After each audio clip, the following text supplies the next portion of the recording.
Welcome to Stupid Movies, where we watch. Damn it.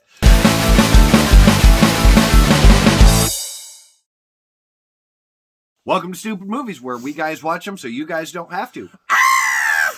That's a shriek. Oh. Was that a shriek? That was a shriek. That's kind of a yell.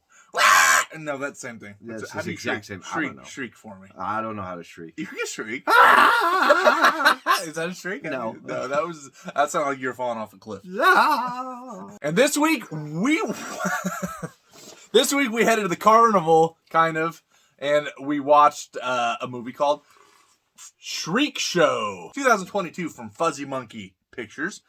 And it was region free. Oh, I don't want to read that. It was region free. It was rated, or not rated. Rated, not rated? It was rated, not rated, and 105 minutes long. And this was directed by Brad Twigg, which we did Killer Camp Out by him. Oh, yeah. Back in the past. And they're doing part 2 of that, which I'm kind of intrigued by. And this starred a bunch of people, but namely, it had Felissa Rose in a cameo, at Tuesday Night in a cameo, Beverly Randolph in a cameo, and Chris O'Brocki. I'm not sure who he is, but had other people. So it's getting fall time, so we wanted to go to like a carnival, shriek show, whatever you call them. Not necessarily haunt, but, you know, things with clowns, we'll say. And we go there, and they say it's the scariest place on earth. What happened when we went to the shriek show? No, it was an anthology. They met with this evil clown-like thing. The ringmaster. Yeah. And he told them stories of people who had died and then killed them. Well, we like anthologies, and we like fall, and we like shriek shows. You know. We like clowns. We do like clowns. Yeah, and I like Felissa Rose. I think you do too. So I love Felissa Rose. She's fantastic. What do we like about this movie? Yeah, what do we like about this movie, Ed? I like the atmosphere. Mm-hmm. I always love movies that take place at like a carnival or abandoned carnival or freak shows, that sort of thing. That's me. That's my gig. I love the atmosphere. And I thought they captured it reasonably well. Especially in the wraparound main story. Yeah. Where it is the ringmaster telling the stories. That whole... That's more what I was thinking. Yeah, it was the wraparound. Great setting. You know, it does kind of have that fall kind of abandoned freak show vibe, which is... I like that. And to go along with that, I do love the score in this. And I'm fairly certain that I saw that it was by Rocky Gray, who has done scores for all sorts of, you know, indie horror movies like 1031, and all those. Unless it wasn't. The opening score especially was great. Yep. It's awesome. Some of the special effects were pretty good. Yeah. Some of the there were some good practical effects. Yeah, there was. Not like great. I mean, it comes with it is an indie movie, low budget flick, but they did look pretty good. Some of it was kind of pretty good for an indie. Yeah, I thought it was actually pretty well shot. They had some good aerial shots with with the drone stuff. Which, if they can pull that off, I don't know. I mean, I'm sure it's not that hard to do these days with the drone, but I've seen them crappy, and this one actually does it pretty well. Yeah, it was well shot. Some of the angles they chose, like especially at the carnival, there were some really interesting point of views in there. I thought it was pretty good. Technically speaking, when you get a movie of this, caliber, the lower budget, when it comes off with the sound good and the look, the quality, good, when all that's well done, that's always a plus because we've seen plenty to where it's like the sound is awful. I remembered something I liked. Okay, there were boobs. Yeah, speaking of the practical effects and the gore, some of the kills were pretty good. There's quite a bit that was on screen throughout the stories, right? Which I always appreciate, whether it's real good or not. At least we get to see it. They don't shy away from it a lot, and that's always a plus. I always appreciate that. So thank you for that. My favorite one was probably, I think it was in the last story. I think there's one where he threw a pie in somebody's face and then stabbed him through it. Yeah, that was awesome. That was a cool kill. Yeah, that was really cool and a simple effect. That was the one with Kmart Jason Mewes. Yeah, like if you ordered Jason Mewes off Wish. Yeah, and he's clowning around in that one quite a bit. But I got to get at least one in every week. Right? Horrible. I know, but it's still good. And then of course we get cameos from Felissa Rose and Tuesday Night. And it did have some Halloween vibe to it. In the first story, it takes place on Halloween, or in the wraparound rather. We don't like things. What don't we like? That's true. Okay, speaking of the Halloween stuff, for some reason I was thinking there was going to be more. and there wasn't that much Halloween vibe. We need more.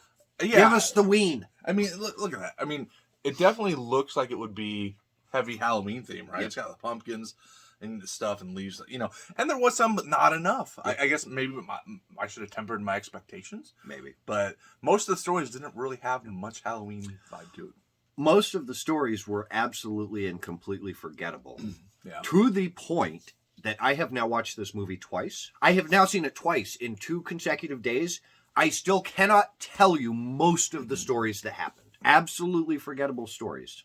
I did like the clown looked creepy. The clown was good. The clown was good. Okay, but lack of music cues, right? Yeah. And I even said that to you the first time I watched it. I was like, wow, this is a really well-designed clown, and they made it absolutely not scary because they took away any sort of musical cue. Like when it would come into frame and you'd expect, some kind of like the dun, like some music cue to tell you, hey, you should be afraid.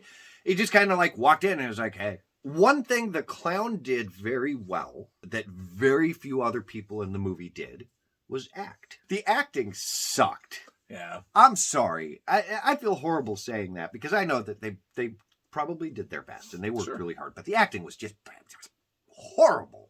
It had a lot, pretty good amount of gore, but more would have been good for this kind of movie. Yeah. And I always feel weird saying that, but I will almost always say that. Like, yeah, I don't think you need to feel weird. This is the kind of movie that needed the over-the-top, almost slapstick level of cartoon gory violence goodness, and gore, and Evil Dead 2 level is what this needed. And, it had some, but it could have been more. And some of the effects were pretty obvious that it wasn't, but that's I can forgive that because of the budget. I get it. The pacing was very inconsistent, and I know it's an anthology, and that kind of is very common with anthologies. Some scenes throughout all the stories dragged out way too long.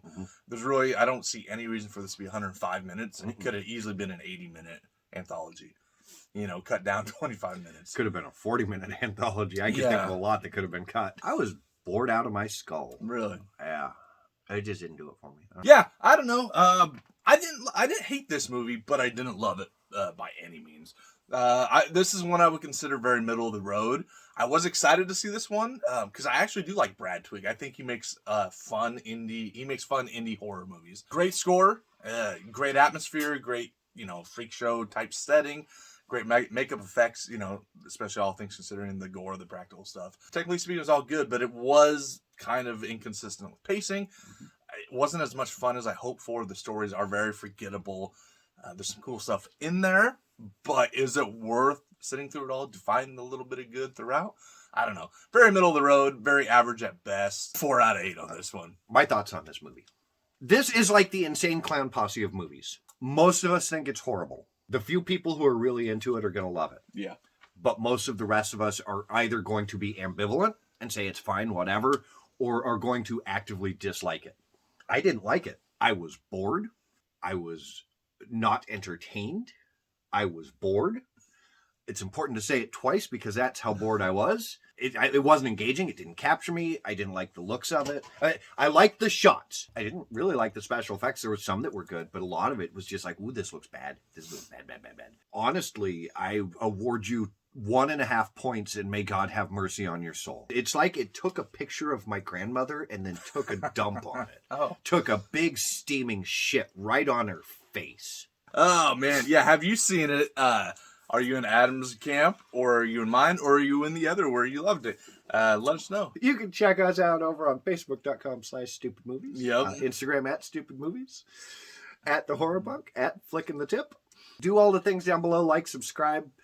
Tell YouTube that you enjoy what you're watching. Yeah. And add a comment. And you know what? If you don't like it, hit dislike. Because it turns out that any sort of engagement is positive engagement. Yeah. So even if you hate us, go down below and hit dislike. Be like, we hate you fuckers.